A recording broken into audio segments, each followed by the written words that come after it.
The most famous parts from the last administration, most of the Biden family, didn't come until the last hours of his last day in office. Maybe Hunter Biden was more of a black sheep because these turkeys only had to wait 10 months for President Trump's term.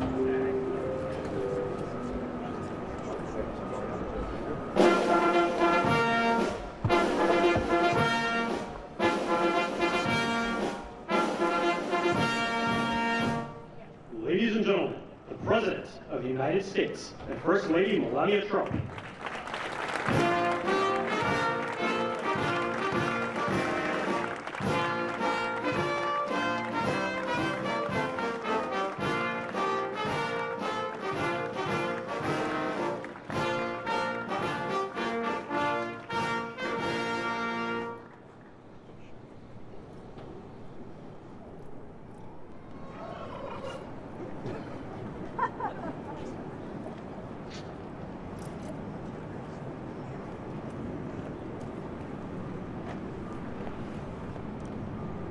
Thank you very much, and I hope you like our new beautiful patio with matching stone to the White House. If this were grass today, you'd be sinking into the mud like they've done for many years, and you would be very unhappy. Please, thank you very much.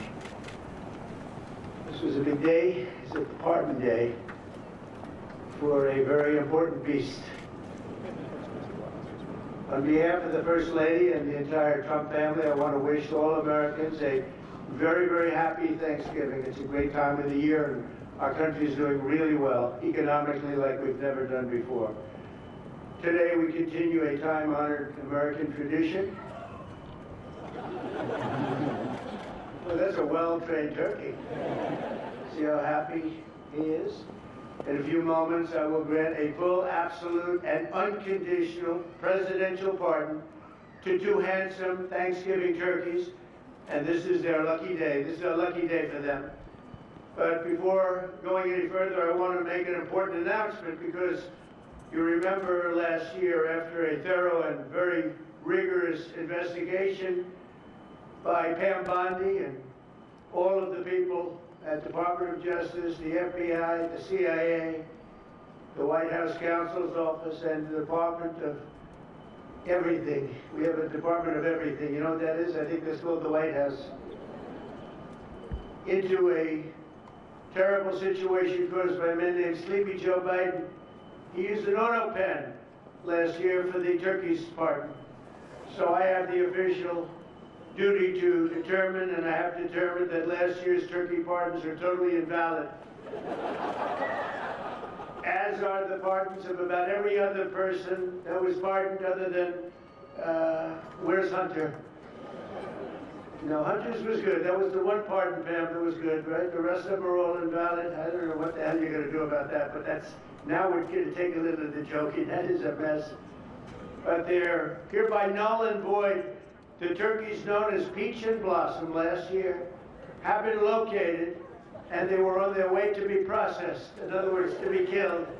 But I've stopped that journey, and I am officially pardoning them, and they will not be served for Thanksgiving dinner. We saved them in the nick of time. This one has plenty of time, but they were saved in the nick of time. We're thrilled to be joined today by Vice President J.D. Vance, Second Lady Usha Vance, their daughter Mirabelle, and along with Attorney General Pam Bondi, Secretaries Marco Rubio, Scott Bassett, Pete Hegseth, Brooke Rollins, Howard Lutnick, Linda McMahon, Scott Turner, Administrator Lee Zeldin, who's done a great job. A nuclear power plant gets approved in less than a week. Okay? I'm only kidding, but pretty close to that. And we have more. Where's Lee? Stand up, Lee. One of my great superstars. Thank you. It used to take 20 years before you got rejected when you put in an application. Now we're doing them in a matter of weeks, right?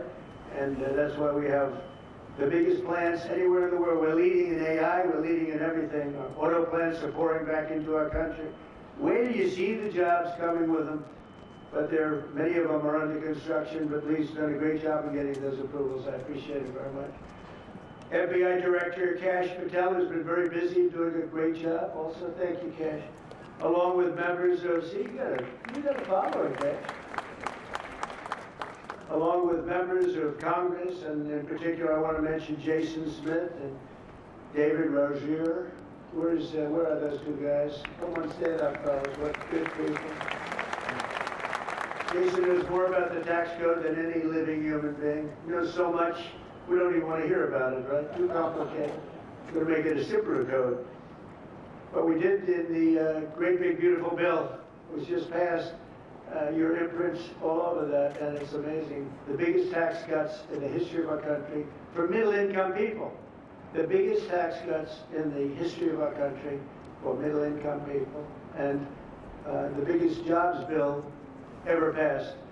And nobody thought we could get that one done. I'm glad. And we actually put 4 years, actually probably 8 or 10 years, but we put 4 years worth of material into one great big beautiful bill. So that worked out very well, and I want to thank everybody for working on it. JD, that was a great, you know, we were going to do it in small bills. We're going to have 18 bills and do it along the process. I'm glad, Scott, that we got it done, because dealing with these Democrats, I think that was all one shot. But we have it all in one great big beautiful bill. Thanks as well to the chairman of the National Turkey Federation and the CEO of Butterball. That's a big deal. Jay Jandren. Where's Jay? Thank you. Stand up, Jay. Thank you very much. Along with his wife Leslie and their 3 children, as well as the farmer who raised these 2 magnificent birds, Travis Pittman, and Wayne County, North Carolina. I won Wayne County by a lot. That means you had to vote for Trump, I think. I won by 92%. I like Wayne County. They're doing all right, right? And this is like a record-setting turkey that's going to be saved. The turkeys being pardoned today go by the names of Gobble and Waddle. When I first saw their pictures, I thought we should send them, well, I shouldn't say this. I was going to call them Chuck and Nancy. But then I realized I wouldn't be pardoning them. I would never pardon those 2 people. I wouldn't pardon them. I wouldn't care what Melania told me. Darling, I think it would be a nice thing to do. I won't do it, darling. These are 2 of the largest turkeys ever presented to an American president, over 50 pounds each. It's the largest we've ever had. And those are big turkeys. Are they as good as the normal-sized turkey? Better or as good? Do they tend to be a little fatty, maybe? No, he said no. He knows the turkey business. Anyway, despite their size, Secretary Kennedy has formally certified that these are the first ever Maha turkeys. I don't know if I agree with that. These are Maha. In other words, they could be fat, but they're still Maha. They've been fattened on a steady diet of grass, beef, to allow the smoothies and all of the other things that they've been eating for this occasion. This was a really big occasion. But they've eaten every fattening food that you can eat. We wanted to really make them special, and they really are. They're like record-setting. I've never seen a turkey that big before. Are they violent at all? Will they attack as I walk over? Because if they were, I'll stay right up here.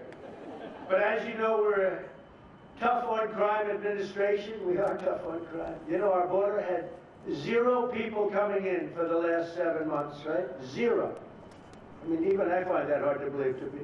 They had millions and millions of people pour into our border, from prisons, from mental institutions, gang members, drug dealers. They poured in to our country like we were stupid people. We're not stupid people anymore. But nobody's ever seen anything. The job that they've done on the Tom Holman, Christy Noem, the whole group, the job they've done on the border is almost like a miracle. We have, and the people that make these statistics have said 0. They've said 0 for the last 7 months. It has to be like a few people got it, but they say 0. And they're radical left Democrats to do the scoring. So I can't imagine they did that for us. The truth is, we have no people coming into our country illegally. It's an amazing statistic, and I'm very proud of it. And we have the most people working in the United States today, by far, than we ever had in the history of our country. So those are all good numbers. But instead of pardon, some of my more enthusiastic staffers were already drafting the paperwork to ship Gobble and Waddle straight to the terrorist confinement center in El Salvador. And even those birds don't want to be there. You know what I mean? It was a tough. I'd like to thank the president of that country. They do a rather efficient job. It's going to be the largest prison in history. I've never seen anything like it. And a lot of people are behaving on our streets now. You know, Washington, D.C. is considered a safe zone. This was one of our most unsafe places anywhere in the United States. It is now considered a totally safe city. I won't tell you about murders. We're having murders, like a lot of murders, on a weekly basis. We haven't had a murder in 6 months.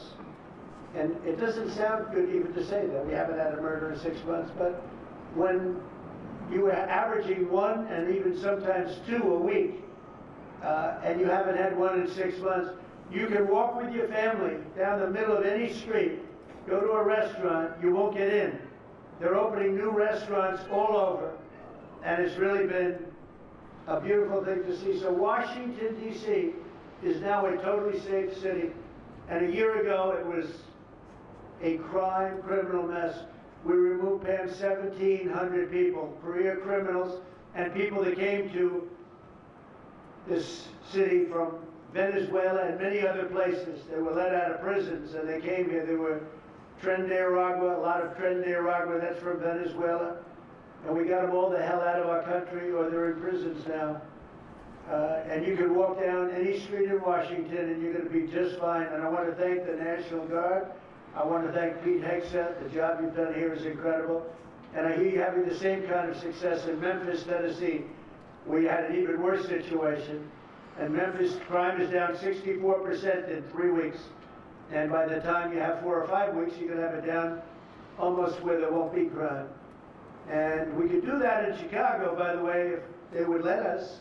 If the mayor was a low IQ person, but he should understand this is a very serious thing. You saw all the crime that took place last night, the night before. The woman with the burning, they burned the woman. They'll be talking about that now. They burned this beautiful woman riding in a train. A man was arrested 72 times. 72 times, think of that. And they'll let him out again. The liberal judges will let him out again. But we're ready to go. You know, we've been moving toward Chicago. We have a governor that thinks it's wonderful that only like 7 people were killed this week. But we are moving toward doing it. We're going to, if crime gets, it's horrible what's happening in Chicago. We can make Chicago a safe city in a period of 4 weeks. In a period of 8 weeks, 9 weeks, 10 weeks, it would be totally safe. And the people of Chicago want us to go there. And if you look at the crime that's taken place in Chicago in the last 2 weeks, just take a look. It's on the front page of every newspaper. It's out of control. The mayor is incompetent, and the governor is a big fat slob. He ought to invite us in, say, please make Chicago safe. We're going to lose a great city if we don't do it quickly. Make Chicago. We'll do the same thing as we did in D.C., the same thing as we did everywhere we've gone. It's become almost instantly safe. And I want to do it in Chicago. So Governor Pritzker, if you're listening, let's get your act together. Invite us in. We're going to make your place so safe. You're not going to have these crimes that are making the newspapers and the front page of every newspaper, television story, news story. We'll make Chicago a safe place very quickly. I looked at the various cases, granting mercy, discovering that the terrible trauma that everyone's going through. And I had a little bit of a Pritzker joke. I was going to talk about Pritzker in size, but when I talk about Pritzker, I get angry because he's not letting us do the job. So I'm not going to tell my Pritzker joke. They have a very cute little joke, you know. Some speechwriter wrote some joke about his weight. But I would never want to talk about his weight. I don't talk about people being fat. I refuse to talk about the fact that he's a fat slob. I don't mention it. On a more serious note, as we gather around the dinner table, I'd like to lose a few pounds too, by the way. And I'm not going to lose it on Thanksgiving, I can tell you that. because I'm going to have a turkey, but it's not going to be that one. I hope all Americans will have the chance to enjoy the fellowship of family and friends and renew our faith in God's providence. 1 year ago, we were a dead country 1 year ago. The King of Saudi Arabia said it to me. He said it to me actually 4 months ago when I was in Saudi Arabia, Qatar, UAE. He said, you know, 1 year ago, the United States was a dead country, and now you've got the hottest country anywhere in the world. We're the hottest country.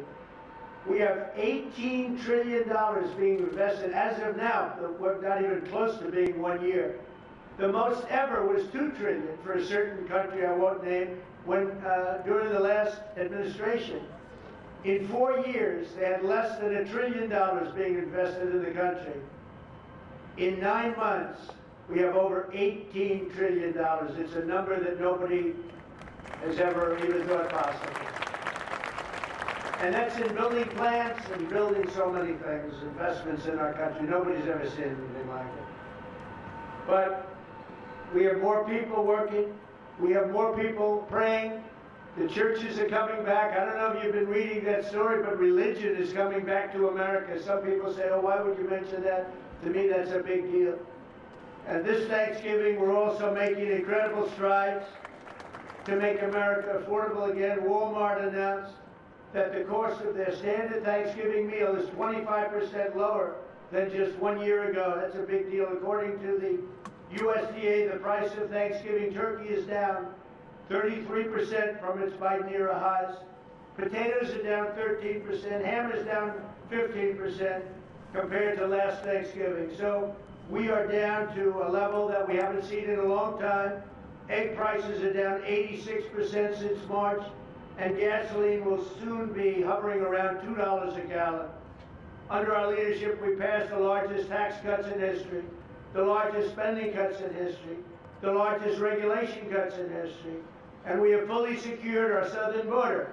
I've also ended 8 wars in 9 months, and we're working on that final war. It's not easy, but I don't know. I think we're going to get there. 25,000 soldiers, Ukraine, Russia. In the last month, 25,000 soldiers have died. So I think we're getting very close to a deal. We'll find out. I thought that one would have been gone quicker. We did 8. I thought that would have been an easier one, but I think we're making progress. In less than 1 year, we've accomplished more than most other administrations have accomplished in 8 years.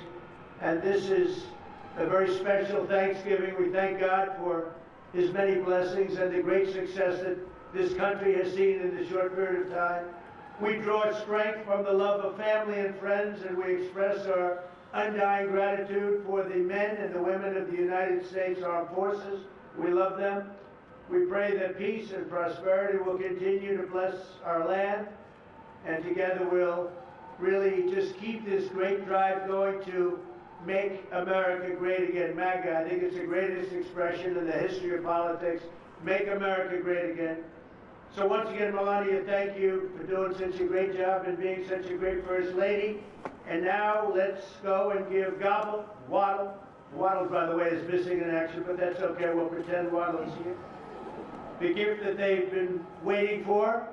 And I'll move over and I will just say very nicely, Gobble, your pardon. Come on, let's say it in front of Gobble. Thank you very much, everybody.